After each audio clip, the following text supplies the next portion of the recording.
ఓం నమో వెంకటేశాయ. జ్యోతిషరత్నాకరం ఛానల్కి స్వాగతం. ఈ వీడియోలో ఒక జాతకంలో పంచాంగం యొక్క ప్రాధాన్యత ఏంటి, ఈ 5 అంగాలు ఏవైతే ఉన్నాయో పంచాంగము అని పిలువబడేటువంటి 5 అంగాలు, వాటి యొక్క ప్రాముఖ్యత ఏంటి, వ్యక్తిగత జ్యోతిషంలో కావచ్చు, ముహూర్త జ్యోతిషంలో వీటికి ఉన్నటువంటి ప్రాధాన్యత ఏంటి అనేది తెలియజేస్తాను. పంచాంగము అనే మాట మనం తరచూ వింటూ ఉండే మాట. తిథి, వార, నక్షత్ర, యోగ, కరణాలు, ఈ 5 కలిపి పంచాంగము అని పేరు. ఈ 5 అంశాలు కూడా, ఈ 5 భాగాలు కూడా జ్యోతిషంలో చాలా ముఖ్యమైనవి. ఇవి ఒక వ్యక్తి యొక్క వ్యక్తిగత జాతక పరిశీలన చేసేటప్పుడు కూడా మనం పరిశీలించవలసినటువంటి అంశాలు. ఒక వ్యక్తి జన్మించినప్పుడు అతని తిథి ఏంటి, ఏ వారంలో జన్మించాడు, ఏ నక్షత్రంలో జన్మించాడు, ఏ యోగంలో జన్మించాడు, ఏ కరణంలో జన్మించాడు. సాధారణంగా తిథి, వార, నక్షత్రాల గురించి ఎక్కువ పరిచయం ఉంది, కానీ యోగము, కరణం గురించి ఎక్కువగా పరిచయం లేదు. అయితే ఇవన్నీ కూడా సూర్యుడికి చంద్రుడికి ఉన్న రిలేషన్ని బట్టి, సంబంధాన్ని బట్టి క్యాలిక్యులేట్ చేసేటువంటి అంశాలు. ఉదాహరణకి రవికి చంద్రుడికి మధ్య కోణము, యాంగులర్ డిస్టెన్స్ అంటాము, అది కనుక 12 డిగ్రీలు ఉంటే అదొక తిథి అవుతుంది. ఆ తర్వాత 12 డిగ్రీలు మరి ఇంకొక తిథి. ఈ విధంగా నక్షత్రము అనేది ఒక రాశిలో 13 డిగ్రీల 20 నిమిషాలు ఒక నక్షత్రము. అలాగే ప్రతి రోజుకి ఒక వారం అనేది నిర్ణయించబడింది. ఏ గ్రహానికి సంబంధించిన వారం అయితే ఆ గ్రహము ఆ వారాన్ని రూల్ చేస్తుంటుంది, ఆ రోజుని. ఇక యోగము, కరణము కూడా ఈ విధంగా రవి చంద్రుడి యొక్క డిగ్రీల ఆధారంగా క్యాలిక్యులేట్ చేసుకోవచ్చు. మనకి ఈ 3 అయితే చాలా త్వరగా తెలుస్తాయి. యోగం, కరణం కూడా ఇప్పుడు ఉన్నటువంటి సాఫ్ట్వేర్లో కనుక మీరు వేసినట్టయితే ఆ రోజు ఏ యోగము, ఏ కరణం ఉంది అనేది కూడా మనం తెలుసుకోవచ్చు. ఇవి చాలా చాలా ముఖ్యమైనవి ఒక వ్యక్తి యొక్క ఫలిత నిర్దేశం చేసేటువంటి విషయంలో కూడా. అంటే ఒక వ్యక్తి జన్మించినప్పుడు అతని యొక్క పర్సనాలిటీ, అతని క్యారెక్టరిస్టిక్స్, లక్షణాలు, ఇవన్నీ నిర్ధారించడంలో ఇవి చాలా ప్రధానమైనటువంటి పాత్రను పోషిస్తాయి. ఎందుకంటే ఎంత సూక్ష్మమైనటువంటి విషయాల్లోకి వెళ్తే ఈ క్లారిటీ అనేది కావచ్చు, ఆ వ్యక్తి యొక్క జీవిత లక్షణాలు క్లియర్గా తెలుస్తూ ఉంటాయి. రాశి కంటే సూక్ష్మమైంది నక్షత్రము. ఈ విధంగా ఎంత లోపలికి వెళ్తూ ఉంటే ఆ వ్యక్తి యొక్క లక్షణాలు అంత మనకి స్పష్టంగా తెలియడానికి సహాయపడతాయి ఈ 5 అంగాలు. తిథి విషయానికి వచ్చినట్టయితే ఒక వ్యక్తి యొక్క వైవాహిక జీవితము, అలాగే అతని యొక్క సంపద, ఇవన్నీ తెలియచేసేటువంటిది తిథి. అలాగే వారము ఆ వ్యక్తి యొక్క ఎనర్జీ లెవెల్స్ను సూచిస్తుంది వారము. ఉదాహరణకి రవి రూల్ చేసేటువంటి ఆదివారం రోజు కనుక జన్మించినట్టయితే వారిలో కొంత ఈ డైనమిక్ నేచరు, అలాగే నాయకత్వ లక్షణాలు, ఈగో లెవెల్స్ హైగా ఉండడం, ఇటువంటి కొన్ని లక్షణాలని తెలియచేస్తుంది. అలాగే సోమవారం ఎక్కువ ఎమోషనల్ వ్యక్తులుగా ఉంటారు. మంగళవారం చాలా కోప స్వభావి.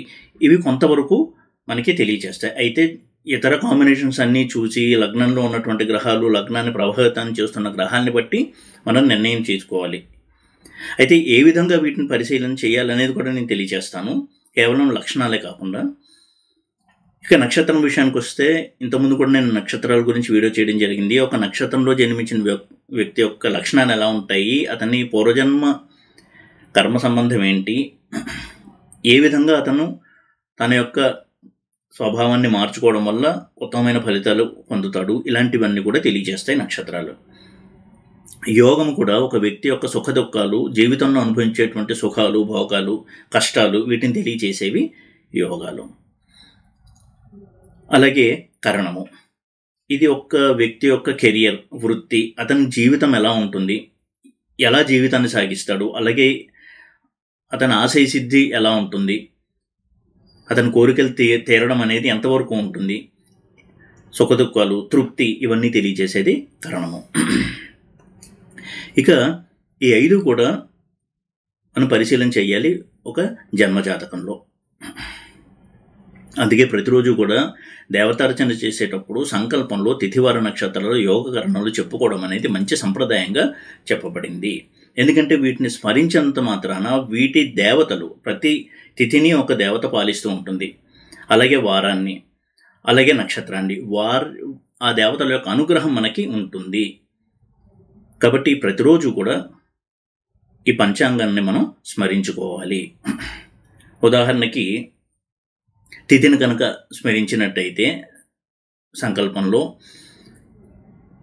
మనకి ధన సంపద వృద్ధి కావడానికి సహాయపడుతుంది తిథి యొక్క స్మరణ. అలాగే వారం యొక్క స్మరణ కనుక చేసినట్టయితే ఆయుర్దాయం అనేది పెరుగుతుంది. నక్షత్ర స్మరణ కనుక చేసినట్టయితే ఏమైనా కొంత దుష్ప్రభావాలు కలిగించేటువంటి కర్మల్ని చేసినట్టయితే వాటిని కొంత తొలగించేటువంటి అవకాశం ఉంటుంది. యోగాన్ని కనుక స్మరించినట్టయితే దోష నివారణ, ఏదైతే కొంతవరకు నివారించగలిగే దోషాలు ఉన్నాయో ఆ జన్మజాతకంలో అవి కొంతవరకు తొలగుతాయి. అలాగే కర్ణాన్ని కనుక స్మరించినట్టయితే ఆశయ సిద్ధికి సహాయపడుతుంది. ఈ విధంగా వీటిని ఎప్పుడు కూడా మనం స్మరించుకుంటూ ఉండాలి. ఈ రోజుల్లో సాఫ్ట్వేర్లో యాప్స్ కూడా వచ్చాయి కాబట్టి వాటిల్లో ఇవన్నీ కూడా చూపిస్తాయి యాప్స్ అన్నీ కూడా. ఇక యోగం విషయానికి వచ్చినట్టయితే 27 యోగాలు ఉన్నాయి. ఇవి ఒక వ్యక్తి యొక్క మానసిక స్థితి, అతని యొక్క సంతోషము, దుఃఖము, జీవితంలో సుఖశాంతులు ఎలా ఉంటాయి ఇవి తెలియజేస్తాయి. ఒక్కొక్క యోగంలో పుట్టడం వల్ల అతని యొక్క జీవన శైలి ఎలా ఉంటుందో మనం కొంత చెప్పచ్చు. 27 యోగాలు ఉంటాయి. ఉదాహరణకి వ్యఘాత యోగం ఉంది. ఆ పేరులోనే ఉంది వ్యఘాత యోగం అంటే వారు ఎప్పుడు కూడా జీవితంలో చాలా స్ట్రగుల్స్ని ఫేస్ చేసి వృత్తిలోకి వస్తారు. జీవితం అంతా ఎప్పుడు కూడా స్ట్రగుల్స్ ఉంటాయి, పోరాటాలు, కష్టాలు, వీటితో వారి జీవితం సాగుతుంది. ఆ పోరాటాలు కూడా ఒక మంచిని సాధించడం కోసము. అలాగే హర్షణ యోగం ఉంది. వీరు ఎప్పుడు జీవితంలో చాలా ఆనందంగా ఉంటారు. వారికి ఏ లోటు లేకుండా, వారు ఏ స్థితిలో ఉన్నారో ఆ స్థితిలో ఏ లోటు లేకుండా వారు హ్యాపీగా జీవితాన్ని గడుపుతారు. చాలా సెన్స్ ఆఫ్ హ్యూమర్ ఉన్న వ్యక్తులై ఉంటారు. జీవితం ఉల్లాసంగా గడుపుతారు హర్షణ యోగంలో జన్మించిన వ్యక్తులు. ఇక సుకర్మ యోగం ఉంది. ఉదాహరణకి అంటే ఇంద్రుడి వంటి వైభోగాలను అనుభవిస్తారు ఈ సుకర్మయోగంలో జన్మించినటువంటి వారు. మంచి పనులు చేస్తూ ఉంటారు, ఉత్తమమైనటువంటి పనులు చేస్తూ మంచి నడవడిక కలిగిన వ్యక్తులుగా ఉంటారు. ఈ విధంగా ఒక్కొక్క యోగం ఒక్కొక్క రకమైనటువంటి లక్షణాన్ని తెలియజేస్తుంది. అలాగే విష్కుంభ యోగం ఉంది. శత్రువుల మీద జయము, తన ప్రత్యర్థుల మీద వీరు ఎప్పుడు జయంగా ఉంటుంది, వీరిదే విక్టరీ ఉంటుంది, పవర్ అండ్ అథారిటీ ఎంజాయ్ చేస్తారు. అలాగే పరిఘ యోగము అంటే ఇప్పుడు అడ్డంకులు ఎక్కువగా ఉంటాయి వారికి జీవితంలో, ఎన్నో అడ్డంకులను దాటుకుంటూ ముందుకెళ్తూ ఉంటారు. ఇలా ఒక్కొక్క యోగము కొంతవరకు ఆ జాతకుడు యొక్క జీవన శైలిని తెలియచేస్తుంది. ఇక కరణాలు కూడా 11 కరణాలు ఉన్నాయి. అందులో 4 స్థిర కరణాలు, 7 చరకరణాలు ఉన్నాయి. స్థిర కరణాలు నెలకి ఒకసారి వస్తాయి ఈ 4 కూడా. అయితే చరకరణాలు నెలకి 8 సార్లు వస్తాయి. ఉదాహరణకి 1-2 కరణాలు కనుక చూసినట్టయితే శకుని కరణము, వారు చాలా కామ్గా ఉంటారు, గంభీరంగా ఉంటారు, గుంభనంగా ఉంటారు, ఆలోచన ఎక్కువ ఉంటుంది. ఏ పనైనా సరే ఆలోచించి నిర్ణయం తీసుకునేటువంటి ఒక స్థిరత్వం ఉండేటువంటి ఒక స్థిరబుద్ధి కలిగినటువంటి వ్యక్తులై ఉంటారు. అలాగే బాలవకరణము, ఈ శకునీకరణము అనేది స్థిరకరణము, బాలవకరణము అనేది చరకరణము. చాలా కరేజియస్ అంటే మంచి ధైర్య సాహసాలు కలిగిన వ్యక్తులుగా ఉంటారు, చూడడానికి ఫిజికల్ అపియరెన్స్ చాలా బాగుంటుంది, అందంగా ఉంటారు. ఇటువంటి లక్షణాలు కొంతవరకు మనం చెప్పొచ్చు. ఇక నక్షత్రాల విషయానికి వచ్చినట్టయితే నక్షత్రాల నుంచి ఆ వ్యక్తి యొక్క మానసిక స్థితి, వారి యొక్క లక్షణాలు ఎలా ఉంటాయి, వారి పూర్వకర్మ సంబంధాలు ఏంటి, వారు ఏ పెండింగ్ కర్మతో వారి జన్మలోకి వచ్చారు, ఇవన్నీ కూడా తెలియజేస్తాయి కొంతవరకు నక్షత్రాలు. ఇక వారము, ప్రతి వారానికి ఒక గ్రహం అధిదేవత కాబట్టి ఆ వారం అనుసరించి ఆ వ్యక్తి యొక్క క్యారెక్టరిస్టిక్స్ కొంతవరకు, లక్షణాలు కొంతవరకు మనం తెలియచేయచ్చు. ఎందుకంటే ఆ వ్యక్తి యొక్క ఎనర్జీస్ అనేది ఎలాగా ఏ డైరెక్షన్లో స్ట్రీమ్ లైన్ అయ్యాయి అని తెలియచేస్తుంది వారం. ఉదాహరణకి ఆదివారం రోజు జన్మించారు, సూర్యుడు పాలించేటువంటి వారం అంటే వారికి కొంతవరకు ఆ రోజు వారు ఎప్పుడు కూడా ఆదివారం రోజు వారు సూర్యుడికి సంబంధించినటువంటి పనులు చేయడం. ఉదాహరణకి ఆఫీసులో కూడా ఏదైనా ప్రణాళికలు రచించాలి అంటే ఆ రోజు సెలవైనప్పటికీ కూడా వాళ్ళు అటువంటి ప్రణాళికలు ఆదివారం రోజు రవిహోరలో అంటే సూర్యోదయం నుంచి ఒక గంట సేపు ఇంచుమించుగా రవిహోర ఉంటుంది, అప్పుడు చేసుకోవడం మంచిది. అలాగే వారు కొంత గంభీరమైన మనస్తత్వం ఉంటుంది, ఈగో లెవెల్స్ ఎక్కువగా ఉంటాయి, దానివల్ల కొంత కంట్రోల్ చేసుకోవాలి. అలాగే సోమవారం రోజు జన్మించిన వ్యక్తులు చాలా ఎమోషనల్ వ్యక్తులుగా ఉంటారు, మంచి మనసు ఉంటుంది, మృదువైన మనసు కలిగిన వ్యక్తులుగా ఉంటుంది. ఇది కేవలం వార ప్రభావం మాత్రమే. ఎందుకంటే అన్నీ కలిపి మనం ఒక నిర్ధారణకు రావాలి, కానీ వీటి ప్రభావం కూడా ఉంటుంది. ఆ రోజు వాళ్ళు ఔషధ సేవన చేయడం మంచిది. ఏమన్నా ఒక వ్యాధికి ఔషధం తీసుకోవడం స్టార్ట్ చేయాలంటే సోమవారం రోజు జన్మించిన వ్యక్తులు సోమవారం రోజు చంద్రహోరలో ఆ ఔషధ సేవనం చేయడం అనేది మంచిది. అలాగే మంగళవారం రోజున పుట్టిన వ్యక్తులకి కుజుడు ఆ వార అధిపతి కాబట్టి శరీరానికి సంబంధించినటువంటి జాగ్రత్తలు తీసుకోవాలన్నా, ఫిజికల్ ఫిట్నెస్ మీద దృష్టి పెట్టాలి అన్నప్పుడు మంగళవారం యూజ్ చేసుకోవడం స్టార్ట్ చేయడం మంచిది. అలాగే వీరు ఎప్పుడు కూడా ఫిజికల్ ఫిట్నెస్ మీద ధ్యాస కలిగిన వ్యక్తులుగా ఉంటారు. దృఢమైనటువంటి శరీరము మనసు ఉన్నటువంటి వ్యక్తులే ఉండే అవకాశం ఉంటుంది. ఇట్టే కొట్లాట్లకి వెళ్తుండే స్వభావం ఉండొచ్చు. అలాగే ఎక్కువగా జీవితంలో స్ట్రగుల్స్ ఉండేటువంటి వ్యక్తులుగా కూడా ఉంటారు. బుధవారం జన్మించిన వ్యక్తులు, బుధుడు అధిపతి కాబట్టి ఇటువంటి వారు తెలివితేటలతో తన జీవితంలో ఉన్నత స్థాయికి రావడానికి ఎక్కువగా అవకాశం ఉంటుంది. ఏదైనా అగ్రిమెంట్ సైన్ చేయాలన్నా వీరు బుధవారం రోజు బుధవారంలో చేసుకోవడం మంచిది. అదేవిధంగా గురువారం రోజు జ్ఞానానికి ప్రతీక గురువు, గురువారానికి అధిపతి గురువు. జ్ఞానానికి సంబంధించినటువంటి పనులు చేయడం కావచ్చు, ఆధ్యాత్మిక సాధన కావచ్చు, మంత్ర సాధన ఏదైనా చెయ్యాలి లేకపోతే మంత్ర జపం చేయాలంటే ఆ రోజు గురువారంలో చేసుకోవడం మంచిది. అదేవిధంగా శుక్రవారము, శుక్రుడు అధిపతి కాబట్టి వీరు ఎప్పుడు కూడా భోగాలు విలాసాలని ఇష్టపడే వ్యక్తులుగా ఉంటారు. చాలా క్లీన్ అండ్ టైడీ అంటే చాలా నీట్గా ఉండేటువంటి వ్యక్తులే ఉంటారు. నీట్నెస్ని, క్లెన్లీనెస్ని ఇష్టపడతారు. మంచి అభిరుచులు, మంచి భావాలు ఉన్నటువంటి వ్యక్తులు ఉంటారు. వీరెప్పుడు కూడా ధనానికి సంబంధించినటువంటి నిర్ణయాలు తీసుకోవాలన్నప్పుడు శుక్రవారం రోజు శుక్రవారంలో తీసుకోవడం అనేది మంచిది. శనివారం నాడు జన్మించిన వ్యక్తులు వీరెప్పుడు కూడా న్యాయాన్ని, ధర్మాన్ని అనుసరించి వెళ్ళాలి అనుకునేటువంటి మనస్తత్వం కలిగిన వాళ్ళు ఉంటారు. అదేవిధంగా వారు చేసేటువంటి పనులు ఏదైనా కొత్త పనులు స్టార్ట్ చేయాలి అంటే శనివారం జన్మించిన రోజు శనివారంలో చేయడం అనేది చాలా మంచిది. అయితే రాహుకి శనివారాన్ని, కేతువుకి మంగళవారాన్ని మనం రిలేట్ చేసుకోవచ్చు. ఇక ఎందుకంటే ఏ రోజైతే జన్మించాడో ఆ రోజు యొక్క అధిపతి ఆ జాతకంలో ఎక్కడ ఉన్నాడు, రాజయోగంలో ఉన్నాడా లేదా ప్రాబ్లమేటిక్గా ఉన్నాడా, ఇవి కూడా మనం స్టడీ చేయాల్సి ఉంటుంది. ఉదాహరణకి మంగళవారం జన్మించిన వ్యక్తులకి కుజుడు అధిపతి, అలాగే కుజుడు కేతువు ఇద్దరిని మనం కన్సిడర్ చేసినప్పుడు వీరిద్దరు ఎలా ఉన్నారు చార్ట్లో, ఇది మనం స్టడీ చేయాలి. బుధవారం జన్మించిన వ్యక్తులకు బుధుడు అధిపతి కాబట్టి బుధుడు చార్ట్లో ఎంత బలంగా ఉన్నాడని దాన్ని బట్టి వారి యొక్క జీవనశైలిలో బుధుడి యొక్క బలం ఎంత ఉంది అనేది తెలుస్తుంది. ఇక తిథుల విషయానికి వచ్చినట్టయితే తిథి అనేది ఎప్పుడూ కూడా సంపదని, ఆఫీస్లో, పర్సనల్ లైఫ్లో రిలేషన్స్ని సూచించేటువంటి అంశము. ఒక వ్యక్తి జీవితంలో ఎంత సంతోషంగా ఉంటాడో అని తిథిని బట్టి కొంతవరకు మనం చెప్పొచ్చు. తిథి విషయానికి వస్తే దీని గురించి చాలా కోణాల్లో మనం అనాలిసిస్ చేయొచ్చు. ప్రతి తిథికి ఒక గ్రహం అధిపతి అయి ఉంటాడు, అలాగే ఒక దేవత కూడా అధిపతి అయి ఉంటుంది. కాబట్టి తిథిని పాలించేటువంటి గ్రహం ఏంటి, తిథిని పాలించేటువంటి దైవం ఏంటి అని తెలుసుకుని ఆ గ్రహం యొక్క స్థితి ఎలా ఉంది జాతకంలో, ఆ గ్రహాన్ని మనం మంచి చేసుకోవడానికి ఎటువంటి పనులు చేయాలి, ఇలా చేసుకోవడం మంచిది. అలాగే తిథిని పాలించే దేవతానుగ్రహాన్ని కూడా పొందుతూ ఉండడం అనేది చాలా మంచిది. ఆ ఒక వ్యక్తి ఏ తిథి నాడు జన్మించాడో ఆ తిథికి సంబంధించిన దేవతానుగ్రహం ఎప్పుడు కూడా సంపాదించుకుంటూ ఉండాలి. ఇక్కడ నక్షత్రం, తిథి రెండింటి విషయాలకు వచ్చినప్పుడు సాధారణంగా మనం పుట్టినరోజు అనేది తిథి రోజున చేసుకుంటాం, కానీ ఎప్పుడూ కూడా పుట్టినరోజు అనేది, జన్మదినం అనేది నక్షత్రం ఆధారంగా చేసుకోవడం అనేది మంచి సంప్రదాయము. ఆ రోజున ప్రతి జన్మతిథి రోజున ఉదాహరణకి ఒక వ్యక్తి పునర్వసు నక్షత్రంలో జన్మించాడు. ప్రతి నెల పునర్వసు నక్షత్రం వచ్చినప్పుడు కనీసం గుడికి వెళ్ళి దేవతార్చన చేయడము, అర్చన చేయించుకురావడం అనేది చాలా మంచి పద్ధతి. అలాగే జన్మ తార రోజు కూడా ఎలా అంటే పునర్వసు నక్షత్రం రోజు జన్మించాడు, దానికి అధిపతి గురువు. గురువుకి 3 నక్షత్రాల ఆధిపత్యం ఉంది: పునర్వసు, విశాఖ, పూర్వభద్ర.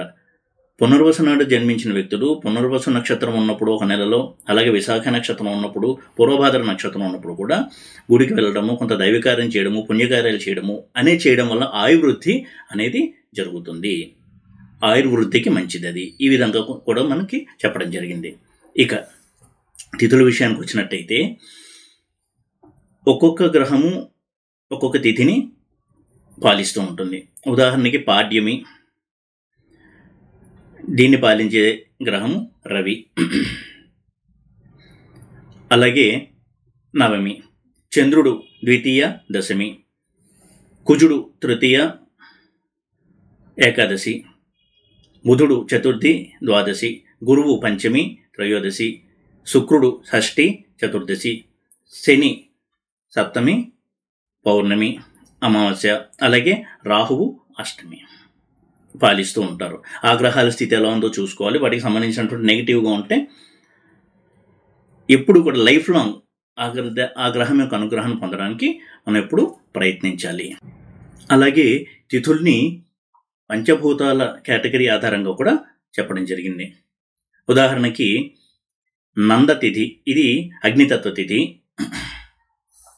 ఇది 1, 6, 11 తిథుల్ని సూచిస్తుంది. అలాగే భద్రతిథి, ఇది పృథ్వీతత్వ తిథి, ద్వితీయ సప్తమి ద్వాదశి, 2, 7, 12. అలాగే జయతిథి, ఇది ఆకాశతత్వ తిథి, తృతీయ అష్టమి త్రయోదశిని రూల్ చేసేది. రిక్తతిథి, ఇది జల తత్వతిథి, చవితి నవమి చతుర్దశి, ఇవి రిక్తతిథులుగా చెప్పబడ్డాయి. అలాగే పూర్ణతిథి, ఇది వాయుతత్వతిథి, ఇది పంచమి దశమి పౌర్ణమి అమావాస్య, ఇవి పౌర్ణమిగా చెప్పబడ్డాయి. ఇలా కూడా మనం తిథుల్ని కేటగరైజ్ చేసి ఒక్కొక్క తిథి ఒక్కొక్క దానికి మంచిగా చెప్పబడిందంటే ఒక్కొక్క పని చేయడానికి ఆ విధంగా పనులు చేసుకోవడానికి మనం ఉపక్రమించాలి. ఇవి అలాగే ప్రతి తిథికి ఒక దేవత కూడా అధిదేవత, అవి క్లుప్తంగా చదువుతాను. ఆ దేవతారాధన చేయడం కూడా తిథిలో జన్మించిన వాళ్ళకి చాలా మంచిది. పాడ్యమి తిథికి బ్రహ్మ, ద్వితీయ తిథికి హరి, అలాగే అగ్ని, తృతీయ తిథికి గౌరీ, విరించి, ఇది కూడా బ్రహ్మదేవుడు యొక్క పేరుది.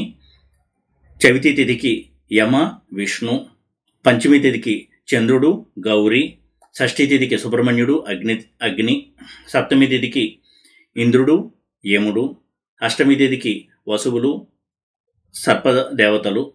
అలాగే నవమి తిథికి ఇది నాగుల యొక్క తిథి, చంద్రుడు అధిదేవత.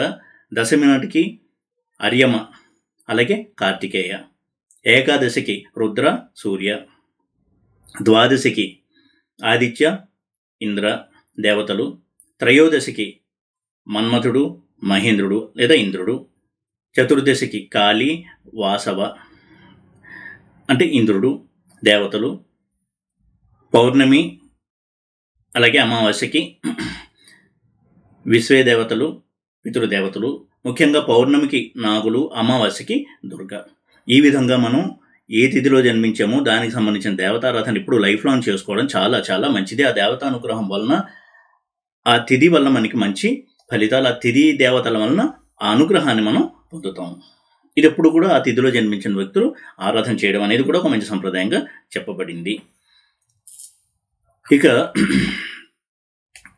ఒక్కొక్క తిథిలో పుట్టిన వాళ్ళ లక్షణాలు ఎలా ఉంటాయి అనేది కూడా కొంతవరకు మనం తెలుసుకోవచ్చు. చతుర్థి తిథి, 4వ తిథి చవితి, ఈ రోజున పుట్టిన వాళ్ళు కొంత వైవాహిక సమస్యలు ఉంటాయి ఆ తిథిలో జన్మించిన వారికి.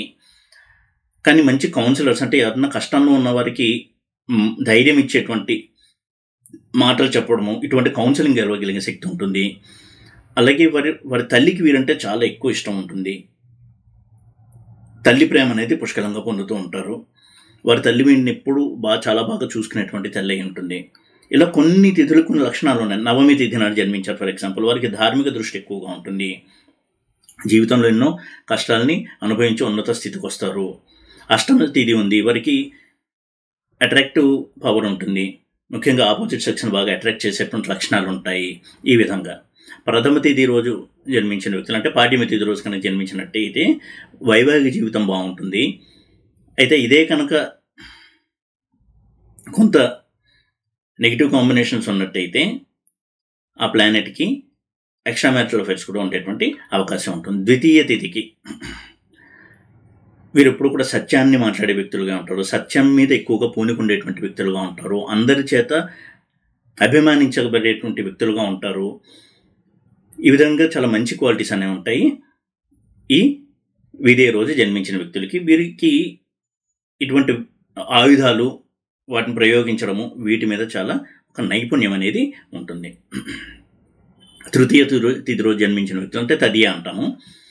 కొంతవరకు అనైతికమైన పనులు చేయడం పట్ల కొంత ఆసక్తి ఉండడము, ఇటువంటి ఒక మనస్తత్వం ఉండే అవకాశం ఉంటుంది. దానివల్ల వారు కొంతవరకు సమస్యలను కూడా కొని తెచ్చుకుంటూ ఉంటారు. చవితి తిథి రోజు ఇందాక చెప్పినట్టుగా కొంత మ్యారిటల్ ప్రాబ్లమ్స్ ఉంటాయి, కానీ తల్లి నుంచి ప్రేమను ఎక్కువగా పొందుతారు. ఇక పంచమి తిథి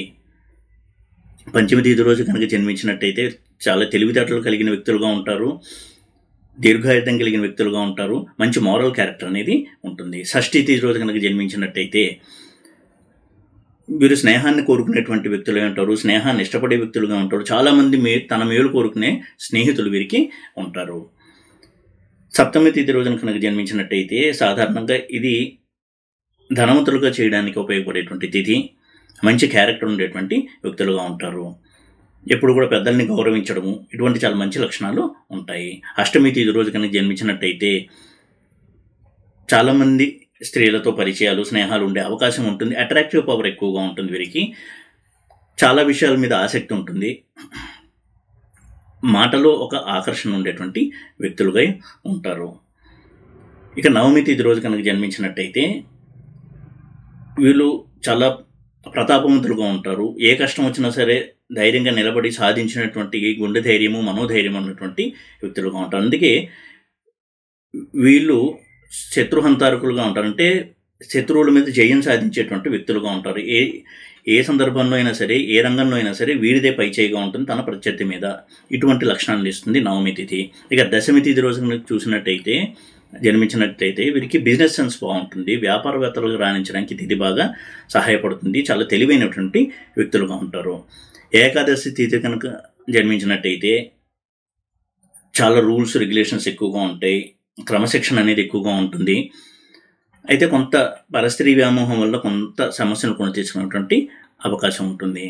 ద్వాదశి తిథి రోజు కనుక జన్మించినట్టయితే చాలా సంపన్నులుగా ఉంటారు, ధనవంతులు అవ్వడానికి సహాయపడుతుంది ఈ తిథి.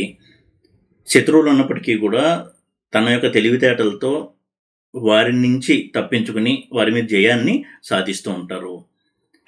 త్రయోదశి తిథి కనుక చూసినట్టయితే చాలామంది మేలు కోరుకునేటువంటి స్నేహితులు, బంధువులు కలిగి ఉంటారు ఈ తిథి రోజు జన్మించినటువంటి వ్యక్తులకి. చాలా మంచి మనసు ఉంటుంది, ప్యూర్ హార్ట్ ఉంటుంది ఇటువంటి వ్యక్తులకి. ఇక చతుర్దశి తిథి రోజు కనుక జన్మించినట్టయితే మంచి పర్సనాలిటీ ఉంటుంది, మంచి బాడీ ఉంటుంది,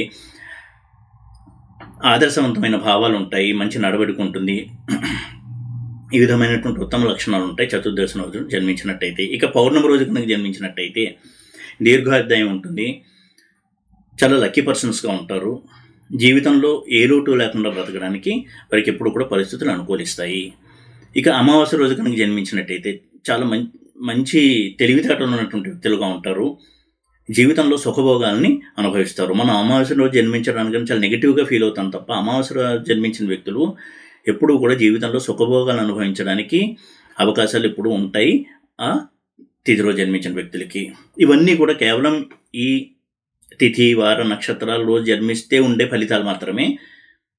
అయితే లగ్నం నుంచి గ్రహాలు ఎక్కడున్నాయి ఇవన్నీ చూసి కంప్లీట్గా మనం అనాలిసిస్ చేయాల్సి ఉంటుంది. కానీ వీటి యొక్క ప్రభావం కూడా ఉంది అనేది మనం గుర్తించాలి. ఉదాహరణకు ఒక వారం నాడు పుట్టాడు, ఉదాహరణకు బుధవారం రోజు జన్మించాడు అంటే బుధుడు ఎలా ఉన్నాడు చార్ట్లో అనేది చూసుకుని ఆ బుధుడికి సంబంధించినటువంటి అంశాలు ఏవైతే ఉన్నాయో వాటిని పట్ల శ్రద్ధ ఎక్కువగా వహించాలి. బుధుడిని ఎప్పుడు కూడా పాజిటివ్గా చేసుకోవాలి. అలాగే తిథి, ఏ తిథి రోజు జన్మించాడో ఆ తిథికి అధిపతి అయినటువంటి గ్రహము, దేవత వీళ్ళ అనుగ్రహాన్ని పొందడానికి ఎప్పుడు కూడా కృషి చేయాలి. అలాగే నక్షత్రాధిపతి యొక్క అనుగ్రహం పొందాలి. ఈ విధంగా కనుక చేస్తూ ఉన్నట్టయితే ఇవి లైఫ్ లాంగ్ చేస్తూ ఉండాల్సినవి, ఇవి ఏదో ఒక దశ అంతర్దశలో కాకుండా. ఎందుకంటే ఆ జీవుడు ఇటువంటి ప్రభావాలతో జన్మించాడు అని తెలియచేస్తాయి తిథివార నక్షత్రాల యోగము, కరణం. వాటికి సంబంధించినటువంటి జాగ్రత్తలు తీసుకుంటూ ఉన్నట్టయితే అతని జీవితంలో ఎక్కువగా పాజిటివిటీని అనుభవించడానికి వీలుంటుంది. ఆ విధంగా మనకి ఈ పంచాంగం అంటే ఈ 5 అంగాలు కూడా మనకి సహాయపడతాయి. ఈ దృష్టితో కూడా మనం పంచాంగం అనే విషయాన్ని అర్థం చేసుకోవడం అనేది మంచిది. ఈ వీడియో కనుక మీకు నచ్చినట్టయితే లైక్ చేసి, షేర్ చేసి, సబ్స్క్రైబ్ చేయండి. ఓం నమో వెంకటేశాయ.